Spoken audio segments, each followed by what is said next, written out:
welcome back to Faith, Love, and Shade. Yes, if you haven't already, go ahead, stop. We'll be here waiting. Subscribe.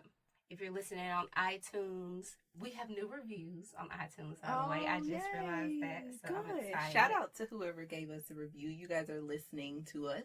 Keep it up to our new listeners, because we know we have new listeners because we've been traveling a lot. Welcome. Yes. Welcome to Faith, Love, and Shade. I think we're so corny when we say, welcome back to Faith, Love, and Shade. Like, y'all get it. That's the name of our show, so we'll chill out on that. We'll jump right in. If you are new when you start listening in the shows to come, then you got to start from the beginning. And you'll catch our little, welcome to Faith, Love, and Shade. I thought the same thing, but I'm like, they do it on YouTube? Yeah, that's fine. But this is our podcast. So if you part of the tribe at this point, you just part of it. And welcome back. First off, we just got back from Chicago. Last week. Yes. Yeah. I'm just trying to get back to a sense of normalcy in my life. Because I told you before we went to Chicago, it was a lot going on. So Chicago was just thrown in the mix of a crazy world. So coming back from Chicago, I'm like, okay, I got to get my together. Same here. I mentioned on the last episode, Cass had a seizure before we left. Right. Is he okay? Did you ever go to the vet? No, he's fine. Okay. I've been doing the same thing, working. You know, I'm starting my YouTube channel. Yes. Bruh, that is so stressful. That is why you are praying for me, because recording that first episode, I don't remember the last time I felt like how I felt. I don't even remember feeling like that. It was sickening trying to record that episode. Oh my God. It was bad.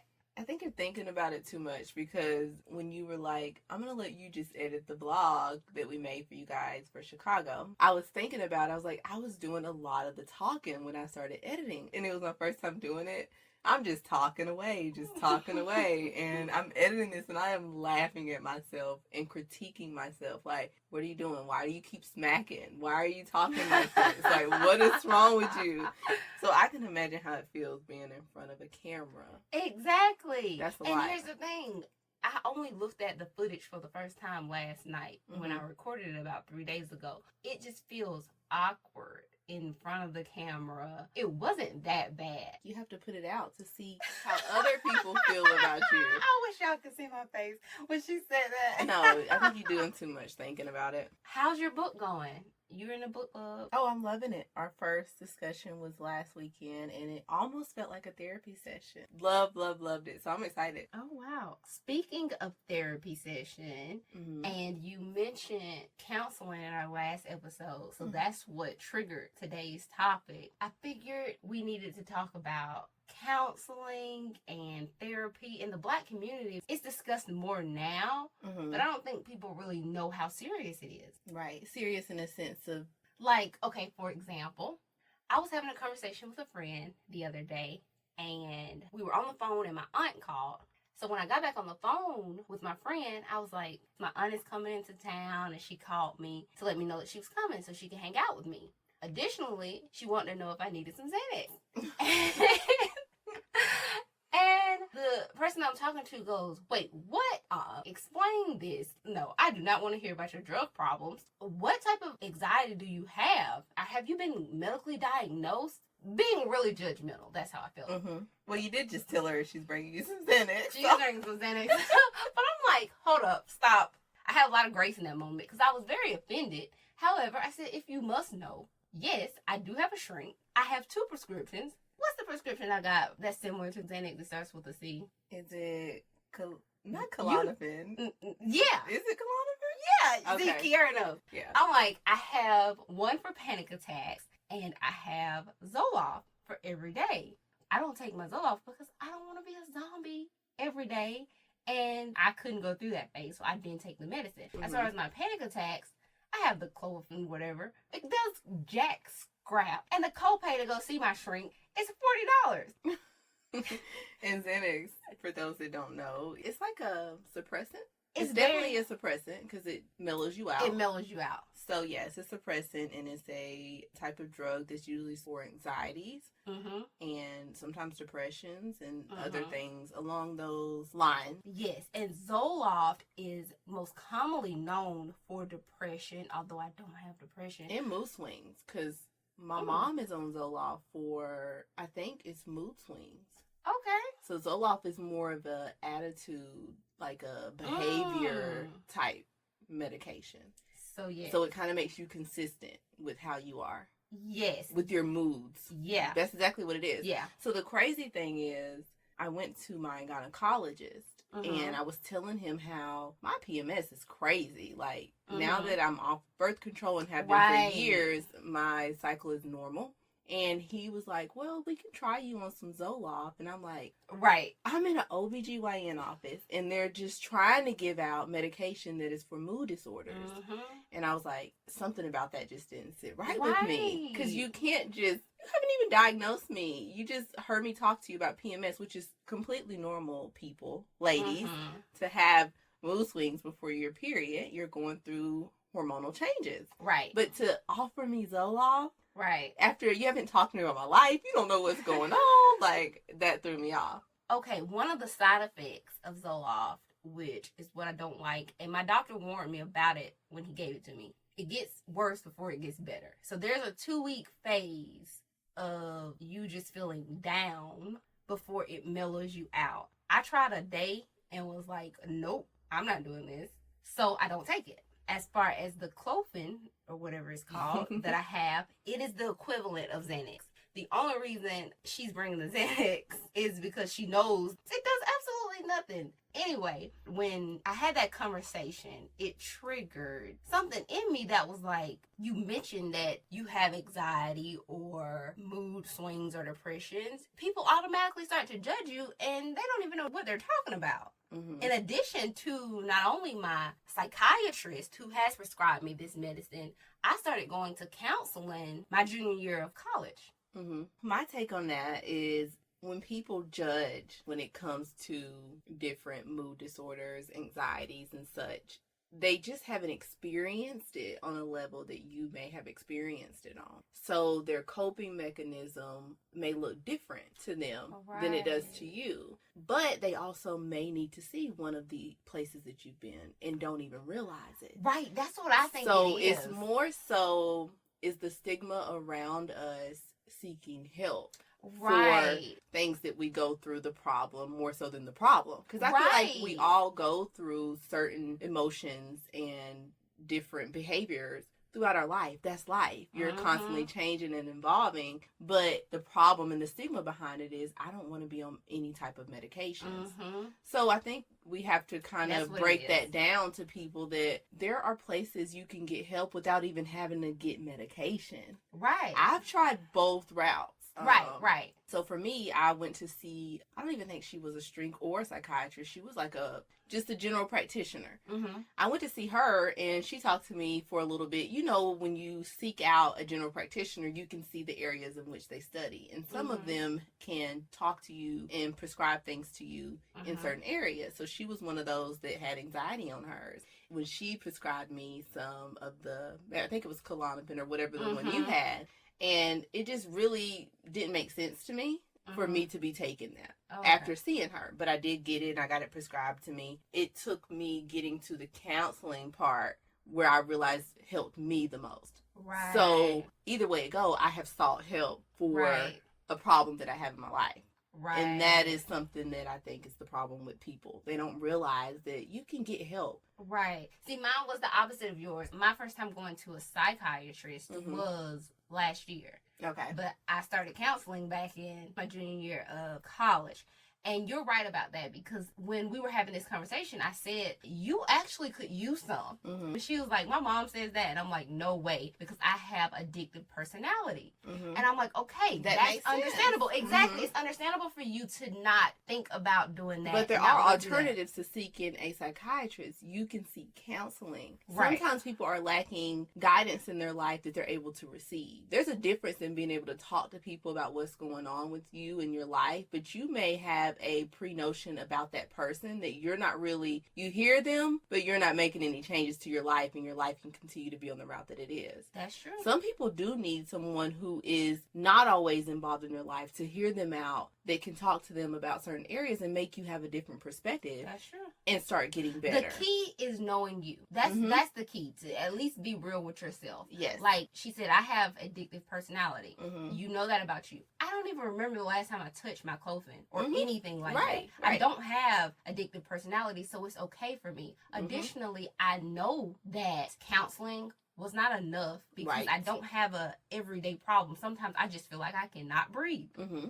And that's not normal. That's called a panic That's attack. called a panic attack. Right. That's not normal. So yes, that's what got me to this point. It was just accepting, hey, this isn't constant. It's not a depression. It's not, I have issues that I'm dealing with. No, sometimes I just feel overwhelmed and I can't breathe. And I can't really tell you what it is at that moment because there are too many things going on in my mind. Right. Right. And nothing's going on in the world, to be honest. I just can't, I don't know how to describe it. Mm-hmm. So yeah, being real with yourself is like the first step in acknowledging how to move forward with your problems. Exactly. For me, I used to just run from it. I would run from problems and keep myself busy. Mm-hmm. And then I would at one point have a panic attack. Mm-hmm. And it was never constant. It took a long time for me to have a panic attack. Right. So it was never like a time where I was like, I need to go see a doctor. Mm-hmm. It was like, no, I know exactly what's going on. Right. I've had a lot going on. I haven't even sat down to think. Mm-hmm. So it's being aware of how you're feeling is the first step. I've never felt that I needed any medication. I still feel that way today. Mm-hmm. But I also understand that there are steps in my life that I need to take in order to remain healthy, because you can slip at any point. The moment you stop remembering who you are, things can start, drifting for you. And then you go back into places that you don't belong. So now that I'm not on anything, I still very rarely suffer from anxiety. But my mental space that I'm in immediately tells me what to do.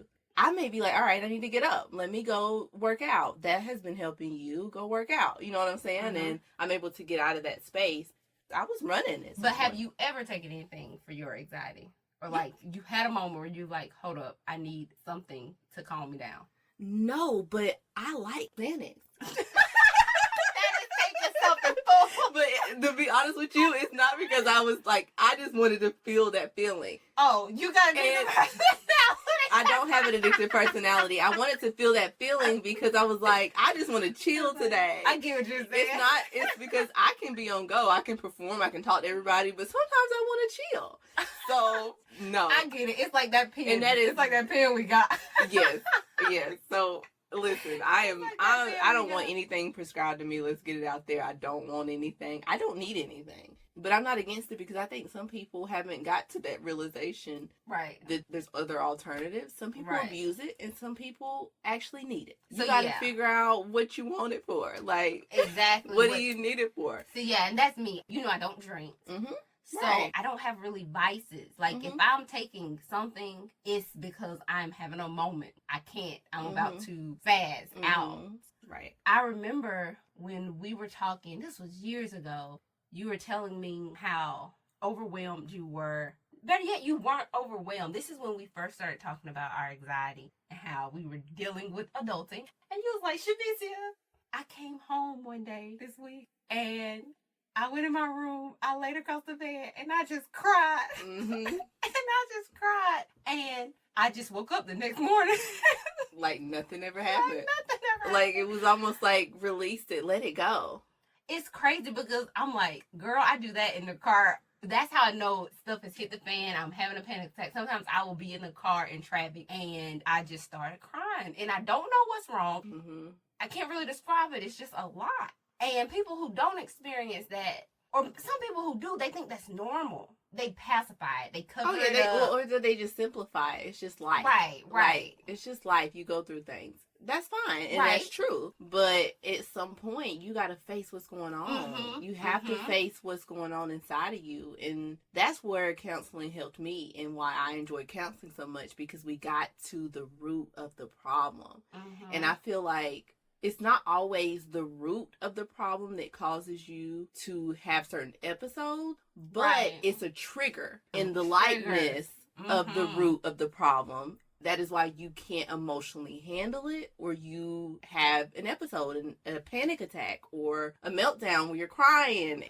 And that is where counseling stepped in and helped me, because once I realized, okay, this is a symptom of something that I'm dealing with that's deeper than what I'm currently going through. And then when I realized that, I started healing in those areas, the root problems. So now when things happen to me where I get triggered by something, my mind will start taking me back to that root. Girl. Like, I analyze it. Like, why did you get upset at this? What about what was done in this time made you act like this versus the other day when something happened? And it kind of just, you have to analyze what's going on with yourself. You have to know. You mentioned triggers, and that is imperative to getting over this. One of the reasons I have to take something sometimes when it gets overwhelming is because I have a lot going on.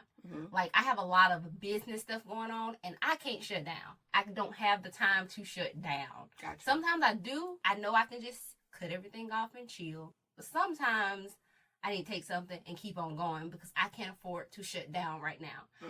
However, knowing my triggers is huge. Even in that same conversation, I remember her saying, "Did you leave the house today?" And I said, "Yes, I just got home from work." And she was like, "Right." She's like, "I can't believe for you to be as social as you are, you don't go anywhere. Like, do you not like people that much?"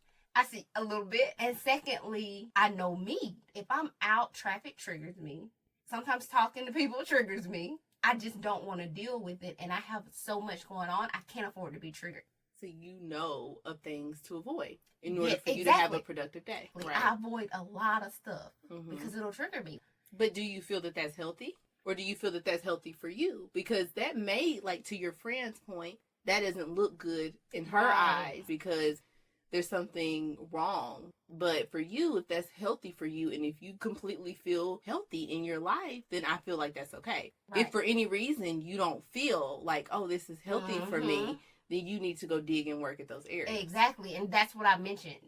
I don't have a problem with it. I don't think it's unhealthy because there have been seasons where I beat myself up for being like this. Like, why can't I go out? Like, a lot of young people, why don't I want to go to clubs and stuff like that? And then I had to accept that's just me. That's I don't do that. Don't touch me. Don't bump into me. I just don't like being around a lot of people. And that's fine. So that just means that's who you are. You have accepted who you are. I have accepted who I am. And for anybody who tries to, judge you for the things that you don't do, you have to be like, okay, that's fine. Right. But this works for me. It works. And I accept it, who I am for me, and you keep it moving. It works. For me, I feel like I'm becoming more aware of triggers. It's never going to be to a point where you've completely found every trigger in your life.